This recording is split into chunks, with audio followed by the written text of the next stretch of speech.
ছাত্ররা, আজ থেকে আমরা পরিমিতির ক্লাস শুরু করছি। পরিমিতির মধ্যে তোমাদের প্রথম চ্যাপ্টার আছে আয়তঘনক। আয়তঘনক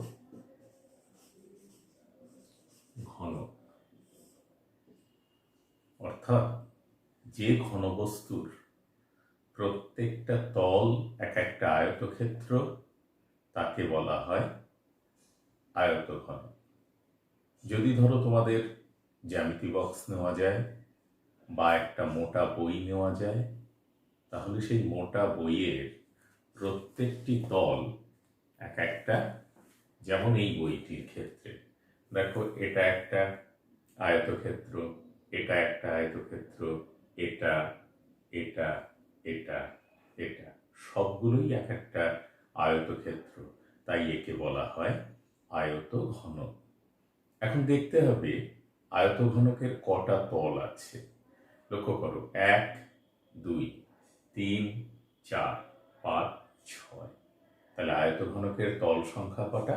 6টা।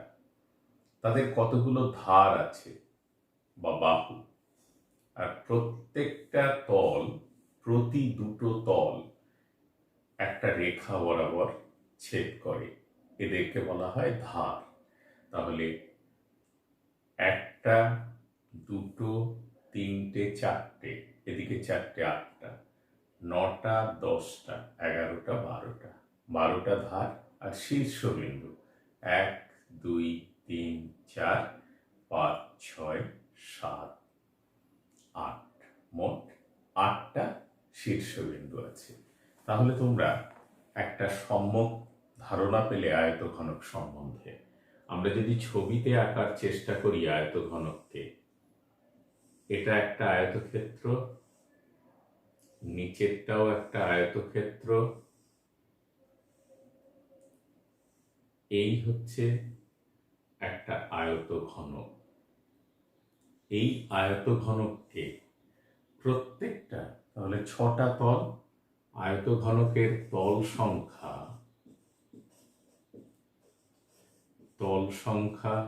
6, ধার সংখ্যা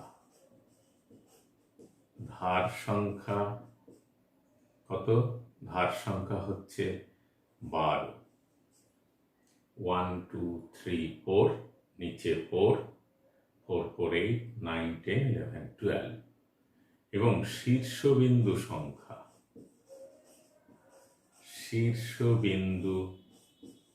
সংখ্যা হচ্ছে 8। আয়তঘনকের দুটি কর্ণ থাকে, অর্থাৎ একটির একদম নিচ থেকে তার বিপরীত কোণের শীর্ষবিন্দুর ওপর পর্যন্ত সরলরেখা হচ্ছে তার একটা কর্ণ। অর্থাৎ তুমি যদি যে ঘরে আছো, ঘরের একটা কোণা থেকে অপর কোণের একটা মেঝের এক কোণা থেকে ঠিক বিপরীত দিকে ছাদের অপর কোণা যে লাইন দিয়ে যোগ করা যায়, তাকে বলা হবে আয়তঘনকের কর্ণ। ঠিক একই রকম ভাবে তাহলে আয়তঘনকের ক্ষেত্রে আমরা দুটো কর্ণ পাব। এখন এই আয়তঘনকের বিভিন্ন ক্ষেত্রফল বা বিভিন্ন সূত্র আছে, সেই সূত্রগুলো আমরা একটু জেনে নেব। দেখো, এই আয়তঘনকটাকে যদি আমি খুলে দেই, তাহলে আমার এই রকম দাঁড়াবে। এটা খুলে দিলাম, অর্থাৎ তুমি যদি একটা বাক্স নাও, সেই বাক্সটা খুললে যে আকৃতির দাঁড়াবে, তেমনি করেই তোমাদের আয়তঘনককে খুললেও একই ধরনের আকৃতি দাঁড়াবে। এখন এটা আর একটা বার রিপিট হবে।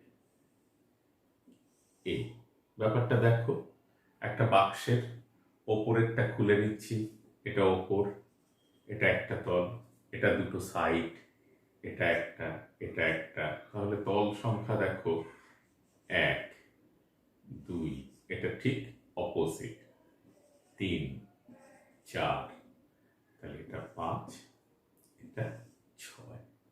পরপর দুটো তলের ক্ষেত্রফল সমান।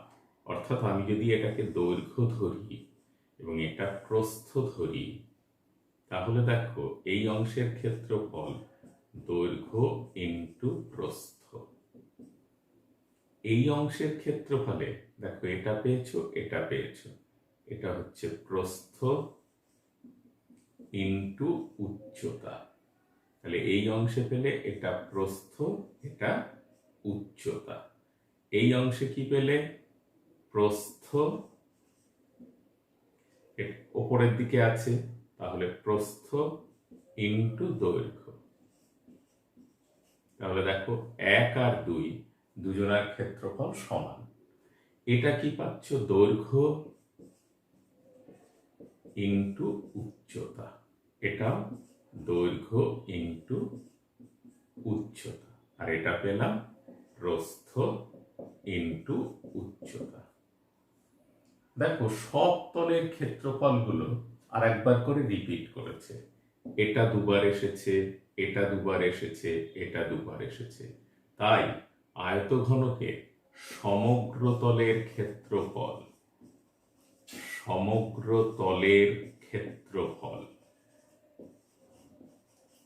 লেখা হয় 2 ইন্টু দৈর্ঘ্য ইন্টু প্রস্থ প্লাস প্রস্থ ইন্টু উচ্চতা প্লাস উচ্চতা ইন্টু দৈর্ঘ্য। তাহলে 1 নম্বর সূত্র আমরা পেলাম আয়তঘনকের সমগ্র তলের ক্ষেত্রফল। এবার দেখো আয়তঘনকের যদি আমরা পার্শ্বতলের ক্ষেত্রফল, অর্থাৎ তখন এটা আর এটা থাকে না। যে পার্শ্ব তুমি যেমন ভাবে ধরো, অর্থাৎ চারিদিকটা এরকম চারিদিকটা থাকবে। তাহলে চারিদিকটা থাকলে দৈর্ঘ্য প্রস্থ 2 ইন্টু দৈর্ঘ্য প্রস্থ প্লাস প্রস্থ উচ্চতা। তাহলে প্রস্থটা কমন গেল, তাহলে 2 ইন্টু দৈর্ঘ্য প্লাস প্রস্থ ইন্টু উচ্চতা হচ্ছে 4 দেয়ালের ক্ষেত্রফল বা চারিপাশের ক্ষেত্রফল, যেটা অলরেডি আমরা 4 দেয়ালের ক্ষেত্রফল হিসেবে শিখে এসেছি। তাহলে 2 নম্বর আমরা পাবো আয়তঘনকের চারিপাশের ক্ষেত্রফল, চারিপাশের ক্ষেত্রফল সমান 2 ইন্টু দৈর্ঘ্য প্লাস প্রস্থ ইন্টু উচ্চতা। তাহলে চারিদিকের ক্ষেত্রফল পেলাম। এবার ধরো একটা বাক্স নিয়েছি, তার উপরে একটা খোলা ঢাকনা ছাড়া বাক্স। তাহলে কি হবে? 4 দেয়ালের ক্ষেত্রফলের সঙ্গে তার ভূমির ক্ষেত্রফলটা যোগ হবে। ভূমির ক্ষেত্রফল কি? দৈর্ঘ্য ইন্টু প্রস্থ।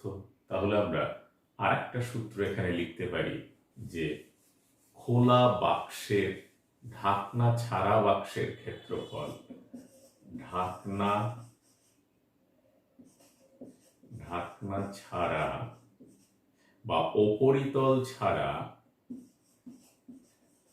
উপরিতল ছাড়া আয়তঘনকের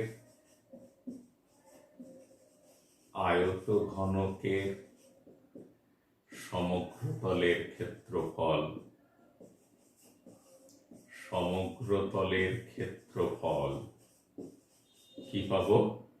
4 দেয়ালের ক্ষেত্রফল প্লাস ভূমির ক্ষেত্রফল। তাহলে 2 ইন্টু দৈর্ঘ্য প্লাস প্রস্থ ইন্টু উচ্চতা প্লাস দৈর্ঘ্য ইন্টু প্রস্থ। এটা একটু হিসেব করে মনে রাখবে। তাহলে 4 দেয়ালের ক্ষেত্রফল পেলাম। এবার আমাদের সমগ্র তলের ক্ষেত্রফল। তাহলে সমগ্র তলের ক্ষেত্রফল কি হবে? সমগ্র তলের ক্ষেত্রফল পেয়েছি কর্ণের দৈর্ঘ্য, যেটা আমরা বলেছিলাম ঘরের মেঝের একটা কোণা থেকে ঠিক ছাদের বিপরীত কোণা পর্যন্ত যে সরলরেখা বা যে দণ্ড দিয়ে যোগ করা হয় তাকে কর্ণ বলা হয়। এখন আমরা কর্ণের দৈর্ঘ্য নির্ণয় করব। কিভাবে কর্ণের দৈর্ঘ্য নির্ণয় করা যায়? সাপোজ ধরো তোমাদের আয়তঘনকটা এমন আছে, তাহলে কর্ণ বলতে বোঝাবে বা ডায়াগোনাল, বলতে বোঝাবে এটা। এখন এটা ভূমি, এই যে মেঝের একটা কোণা থেকে আর একটা কোণা পর্যন্ত সরাসরি দূরত্ব যদি আমাদের বার করতে হয়, সেটা হচ্ছে কি ভূমির কর্ণ। তাহলে এটা যদি দৈর্ঘ্য হয়, এটা যদি প্রস্থ হয়, তাহলে ভূমির কর্ণ সমান √ দৈর্ঘ্য স্কোয়ার প্লাস প্রস্থ স্কোয়ার। কারণ আমরা জানি আয়তক্ষেত্রের কর্ণের দৈর্ঘ্য √ দৈর্ঘ্য স্কোয়ার প্লাস প্রস্থ স্কোয়ার। তাহলে আমরা সেটা পেলাম। এরপর দেখো ভূমির এইটা পেয়েছো, আর এটা তোমরা জানো উচ্চতা। এটা একটা সমকোণী ত্রিভুজ তৈরি করেছে, তার অতিভুজ। অতএব আয়তঘনকের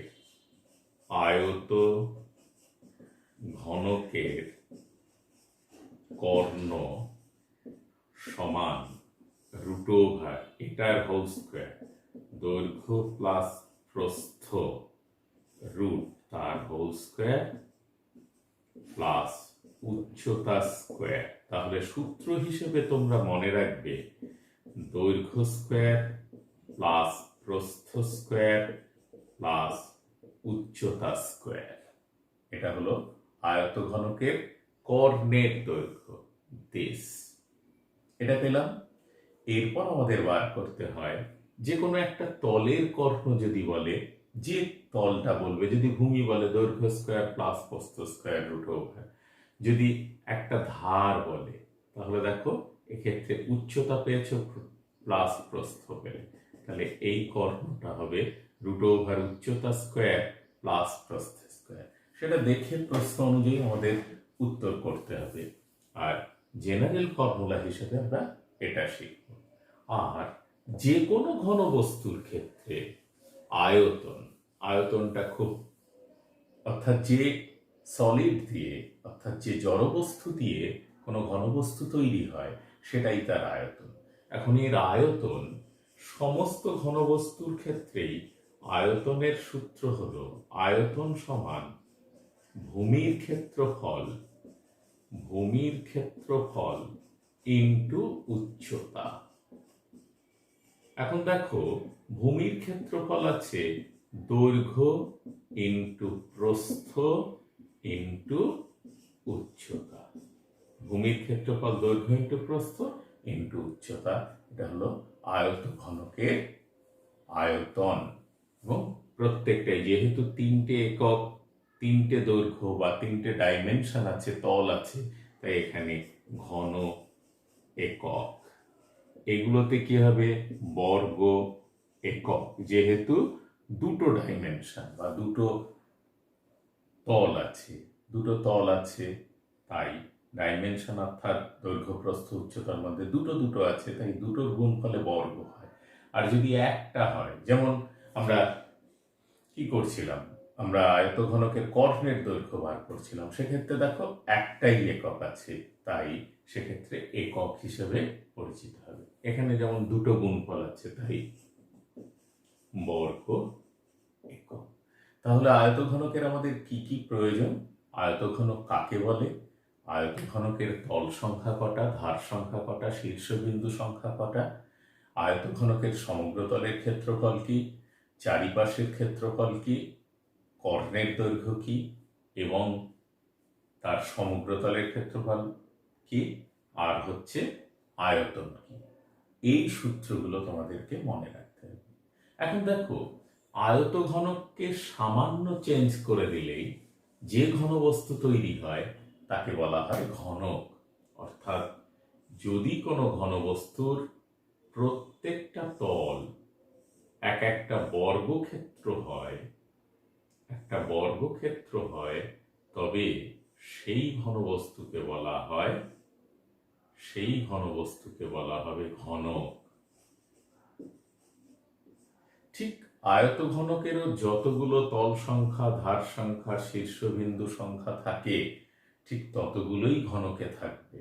কারণ এক্ষেত্রে পুরো আকৃতিটা সমান, শুধু পরিবর্তন হলো কোথায়? প্রস্থ আর উচ্চতাতে। প্রস্থ আর উচ্চতা দৈর্ঘ্যের সঙ্গে সমান হয়ে গেছে, বা যে কোনো একটা যে কোনো একটা ডাইমেনশনের সঙ্গে সমান হয়ে গেছে, তখন তাই আমরা বলি তাকে ঘনক। ঘনকের ক্ষেত্রে সমগ্র তলের ক্ষেত্রফল, দেখো দৈর্ঘ্য ইন্টু দৈর্ঘ্য, দৈর্ঘ্য ইন্টু দৈর্ঘ্য, দৈর্ঘ্য ইন্টু দৈর্ঘ্য, অর্থাৎ বাহু বলা হয়। ঘনকের বাহুর দৈর্ঘ্য যদি এ হয়, তাহলে ঘনকের ক্ষেত্রে আমরা সমগ্র সূত্রগুলো একটু লিখে নিই। ঘনকের ক্ষেত্রে কি হয়? সমগ্র তলের ক্ষেত্রফল, সমগ্র তলের ক্ষেত্রফল সমান 6a² বর্গ একক, যেখানে এ সমান বাহুর দৈর্ঘ্য। অর্থাৎ দেখো 6টা তল পাচ্ছ, প্রত্যেকটা তলই এক একটা বর্গক্ষেত্র। তাহলে বর্গক্ষেত্রের বাহু এ হলে তাহলে তার কি হয়? ক্ষেত্রফল a², তাহলে 6টা তলের জন্য 6a² বর্গ একক। তাহলে চারপাশের ক্ষেত্রফল, চারপাশের ক্ষেত্রফল দেখো চারপাশ কটা তল হয়? 4টে তল হয়, তাই 4a² বর্গ একক। আয়তঘনকের যদি ঢাকনা ছাড়া কোনো ঘনকাকৃতি বাক্স থাকে, তাহলে তার ক্ষেত্রফল কত হবে? এই 4টে আর নিচের তলটা, তাহলে 5a²। এরকম ভাবে করবে। আয়তঘনকের আয়তন, ঘনকের আয়তন কি হবে? ঘনকের আয়তন হলো কি? 3টে তলের গুণফল, 3টে ডাইমেনশনের গুণফল, দৈর্ঘ্য প্রস্থ উচ্চতা 3টেই সমান, বাহুর কিউব ঘন একক। এবং তার কর্ণের দৈর্ঘ্য হবে সমান a√3 একক। আমরা এইভাবে সূত্রগুলোকে কাজে লাগিয়ে সমস্ত অঙ্কগুলো সলভ করার চেষ্টা করব। তার আগে পর্যন্ত তোমরা ভালো করে সূত্রগুলো আয়ত্ত করো, কারণ আয়তঘনক হলো ঘনক হলো। এবার ঘনককে সামান্য পরিবর্তন করলেই আমরা চোঙ পাবো, লম্ব বৃত্তাকার চোঙ পাবো। ঘনককে সামান্য পরিবর্তন করে বা আয়তঘনকের সামান্য পরিবর্তন করে আমরা প্রিজম পাবো, পিরামিড পাবো। এছাড়া আমরা যদি একে চেঞ্জ করে, যে বললাম লম্ব বৃত্তাকার চোঙ পাবো, এখান থেকে আবার পরিবর্তন করে আমরা শঙ্কু পাবো, অর্থাৎ লম্ব বৃত্তাকার শঙ্কু।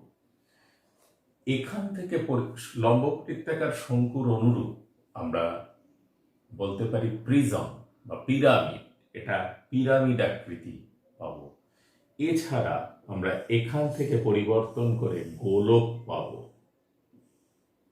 তাহলে এত কিছু পরিবর্তন পুরো ঘনক থেকে শুরু হয় আমাদের যাত্রা, কারণ প্রত্যেকটাই দেখো এক একটা ঘন বস্তু।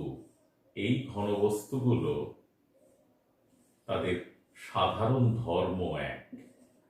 তাহলে আয়তঘনক, ঘনক, ঘনক থেকে আসে চোঙ, লম্ব বৃত্তাকার চোঙ, লম্ব বৃত্তাকার চোঙ থেকে আসে শঙ্কু, লম্ব বৃত্তাকার শঙ্কু, লম্ব বৃত্তাকার শঙ্কু থেকে আসে তোমাদের গোলক। এই এতগুলো ঘনবস্তু তোমাদের সিলেবাসে আছে এবং এখান থেকে আমাদের প্রবলেমগুলো সলভ করতে হয়। তাদের যেহেতু উৎপত্তিগতভাবে তারা সমান, শুধু আকৃতিগতভাবে সামান্য পার্থক্য, তাই তাদের সূত্রের মধ্যেও ধরনগুলো এক, শুধু আকৃতি পার্থক্য হওয়ার জন্য সূত্রগুলোর সামান্য সামান্য পরিবর্তন হয়। আমরা এই ক্লাসে আয়তঘনক এবং ঘনকের সমস্ত সূত্রগুলো শিখে নিলাম। এর পরবর্তী ক্লাসে আমরা চ্যাপ্টারের অঙ্ক করব, অর্থাৎ আমাদের বইয়ের অনুযায়ী, বোর্ড বুক অনুযায়ী আমাদের যে চ্যাপ্টার দেওয়া আছে, অর্থাৎ কোষে দেখি এক্সারসাইজের 4 আমরা শুরু করব। ততক্ষণ পর্যন্ত তোমরা এগুলো ভালো করে দেখতে থাকো।